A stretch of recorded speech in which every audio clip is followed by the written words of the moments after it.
if you look at USDT, the biggest stablecoin we have, the last time we saw this happen was, around the 2021 timeframe, right? When Bitcoin broke above 20,000, that was when USDT was at all-time high at that time. And then that's when we went up all the way up to 69,000 eventually, right? We're seeing the same thing now, right? Obviously, we're a little bit lower than our 70 something high, but we're pretty close. And USDT is flying. It's flying. We're at an all-time high for USDT, just like what happened in 2021. Very similar. And again, why do we have so much USDT? Because we have that much more whales and liquidity in the space, okay? And they're getting ready to buy. When FOMO hits and they actually start spending that USDT, it's going to be massive. I mean, we're at 135 billion, I believe. No, 117 billion. Not quite 135. 117 billion. That's quite a lot. That's quite a lot waiting to come in. And we're seeing escalation recently too. The strong accumulation chart I showed you guys could be due to this. We had $3 billion worth of USDT created just this week alone. Right? So that number keeps on increasing. These big boys, whoever they are, they're minting 1 billion every few days now. It's crazy how much money is getting ready to come in to buy. It's actually insane if you think about it. This is all leading up to something huge, right? So even though this month, I know this month has been so far pretty boring, the remainder months of this year, I think it's going to be absolutely massive. I have no doubt in my mind that the last few months of this year, we will break into new high territory. And I think there's a really good chance we will end the year in six-figure territory. So you just have to have a little patience. But like all this is adding up to something. None of this is faked. It's like when you look at this, when you look at the on-chain metrics, and you look at how much Tether is being minted, you just have to put two and two together, right? Like, this is what I'm doing for you guys, putting things together so you don't even have to think.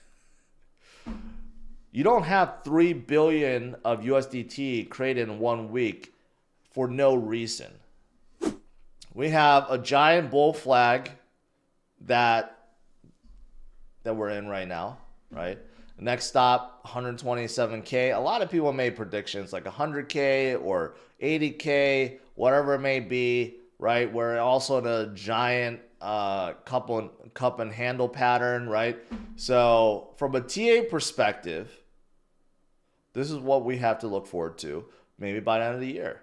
Like I said, six figures. We can hit 100, 110, 127 by the end of this year. That would be crazy if we hit 127. But that would only be the beginning. Last night, I showed this chart from Plan B, how we're 4x higher from our previous low. So if you look at our low of 15,000, we're about 4x higher. Same thing in 2020 when we were bottomed out at 3,800. Basically 4x from the bottom. This is right before the parabolic phase. And in 2017, Bitcoin from that point went up 10x. In 2021, it went up 7x. This time around, do we do a 4x or a 5x? Even if we did a 4x, what would that place Bitcoin? At $240,000, right? We don't even have to do a 10x. If we did a 10x, it'd be crazy. It would be like 600,000. But we don't have to do a 10x. We don't have to do a 7x. Even a 4x would place Bitcoin at 240,000. Even a 3x from our current level would be at 180,000. So again, there's diminishing returns, obviously, but we're still moving the same way as we always have. Nothing has changed. Everything else is a distraction. Okay? Everything else just basically weeds out the non-believers. The volatility basically kicks all the people out from the space that never believed in the first place, right? And those that are left are the ones that are strong-willed individuals or diamond hand individuals that understand, and they are the ones that keep on accumulating. Because if you understand, this is what I'm showing you guys, that you will not be fearful. And those that have lived through a few cycles know exactly what I'm talking about. 2021 was not easy either. To watch Bitcoin go up to 64,000 and then dump to 28,000, that, my friends, was not easy to live through. A lot of people dumped when Bitcoin dumped down to 28,000. That's when we actually recovered to 69,000. The November 28th cycle, this has been pretty good overall. So somehow November 28th, every single year, is when we, when we top out. So this is predicting that November, sometime between October and December, but basically November 2025 is when we go top out, right? Wherever that may be.